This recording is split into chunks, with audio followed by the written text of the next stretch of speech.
জ্বালানি সংকটের প্রভাব পড়েছে সুন্দরবনের গোলখেসা জেলা সাতক্ষীরা।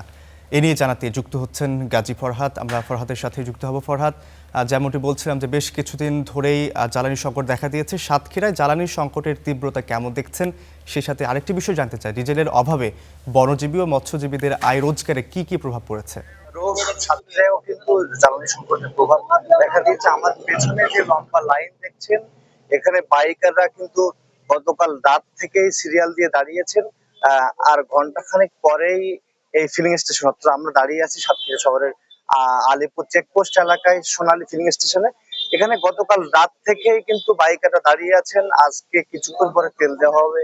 এই কারণে আমরা বিভিন্ন জনের সাথে কথা বলেছি। এখানে শুধু অনেকেই ভাড়ায় চালিত বাইক চালান, এর বাইরে ডাক্তার সহ বিভিন্ন পেশাজীবী মানুষ কিন্তু রয়েছেন। তারা যেটি বলছে যে তাদের যারা পেশাজীবী রয়েছে, কি জরুরি সেবায় নিয়োজিত, তাদেরকে যদি দ্রুত সময়ের মধ্যে কি আলাদাভাবে এই ফিলিং স্টেশন থেকে তেল দেওয়া হয়, সেক্ষেত্রে তাদের অনেকটা সুবিধা হয়। এর বাইরে আপনি যেটি বলছিলেন যে মৎস্যজীবী এবং কৃষকদের কি ধরনের সমস্যা হচ্ছে, আপনারা জানেন 1 তারিখ থেকে সুন্দরবনে মধু আহরণ শুরু হয়েছে, যে কারণে মধু আহরণে যাচ্ছে জেলেরা।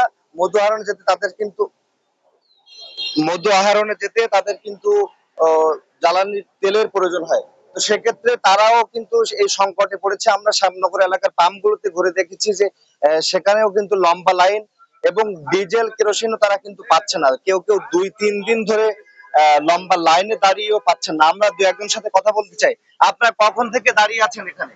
আমি আগামীকাল 9:30টার সময় আইসি, বাড়িতে মশারি বালিশ খেতা নিয়ে আইছি। আমি একজন ভিলেজ প্রাণী চিকিৎসক, এবং আমি ডোর টু ডোর মানুষের বাড়ি যাই। আমার গ্রাম অঞ্চলের মানুষ খুবই অসহায় মানুষ, গরিব মানুষ, তাদের সেবা দিতে গিয়ে আমার খুব হিমশিম খাতে যাচ্ছে। এমন তো অবস্থা, আমি যাবো কিভাবে? তেল পাচ্ছি না। আমার ইউনিয়ন পরিষদ থেকে একটা গ্রামের দূরত্ব প্রায় 25 কিলোমিটার দূরে গ্রাম আছে আমাদের, কুলিয়া ইউনিয়ন পরিষদ। সেখান থেকে আমি তেল নিতে আইছি। আমাদের সম্মানিত চেয়ারম্যান মহোদয়ের ধন্যবাদ। আপনাদেরকে জানিয়ে রাখি, সাথে সাথে কিন্তু অন্যান্য জেলার মতো ফুয়েল কার্ড চালু করা হয়েছিল, এবং ফুয়েল কার্ডের ঘোষণা কিন্তু সবার আগে দেওয়া হয়েছিল, কিন্তু এখনো পর্যন্ত ফুয়েল কার্ডের বাস্তবায়ন না হওয়ার কারণে কিন্তু কিছুটা ভোগান্তিতে পড়ছে। কারণ একজন ব্যক্তি একাধিকবার তেল নিচ্ছে, এমনটি অভিযোগ পাওয়া যাচ্ছে। কারোর মোটর বাইকে তেল থাকা সত্ত্বেও অনেকেই তেল নিচ্ছেন এবং সেটি কালোবাজারে বিক্রি করছে, এমনটি অভিযোগ রয়েছে। তো এই ছিল সাতক্ষীরা থেকে আমার কাছে সবচেয়ে। ফরহাদ, আপনাকে ধন্যবাদ। দর্শক, খাগড়াছড়ি থেকে এই বিষয়ে আলোচনাতে আমাদের সঙ্গে যুক্ত আছেন আমাদের সহকর্মী আক্তার হোসেন। আমরা আক্তারের সাথে কথা বলতে চাই। আক্তার, জ্বালানি তেলের চাহিদা মেটাতে কোনো উদ্যোগ নেওয়া হয়েছে কিনা, আপনার কাছে পাওয়া এখন পর্যন্ত কি তথ্য আছে জানাবেন আমাদের। পাশাপাশি কিছু কিছু পাম্পে ডিজেল রয়েছে এবং সেই ডিজেল পরিবহনে এবং কৃষকদের কাছে সরবরাহ করছে। খাগড়াছড়ি জেলার যে 9টি উপজেলা রয়েছে, সেই 9টি উপজেলা সহ শহরের যে পৌরসভা এলাকায় যে 3টি ফিলিং স্টেশন, সব মিলিয়ে হচ্ছে যে এই জেলার যে সকল পাম্প এবং ফিলিং স্টেশনগুলোতে তেল সরবরাহ করা হয়, সেই পাম্পের কিন্তু অধিকাংশ পাম্পেই কিন্তু অকটেন মজুদ নেই। এবং হচ্ছে যে আমরা যতটুকু জেনেছি পাম্পের সাথে কথা বলে, যে আজ হয়তো বিকালের মধ্যে কিছু অকটেন এখানে পাম্পগুলোতে আসার কথা রয়েছে। আরেকটি পাম্পের মালিক পক্ষ থেকে যে বিষয়টি আমাদেরকে জানিয়ে দেওয়া হয়েছে বা বলা হয়েছে, যে গত মাসে অর্থাৎ ফেব্রুয়ারি এবং মার্চ মাসে যে চাহিদা ছিল তার থেকে অধিক চাহিদা এ মাসে লক্ষ্য করা যাচ্ছে। এবং আমরা খাগড়াছড়ি ফিলিং স্টেশনের যিনি মালিক রয়েছে তার সাথে কথা বলেছি, তিনি আমাদেরকে যেমনটা জানিয়েছিলেন যে আসলে ফেব্রুয়ারি মাসে যেই জ্বালানি সরবরাহ 20,000 লিটার অকটেন তারা সরবরাহ করেছে, কিন্তু সেটি মার্চ মাসে এসে 45,000 লিটার তারা সেই অকটেন সরবরাহ করেছে।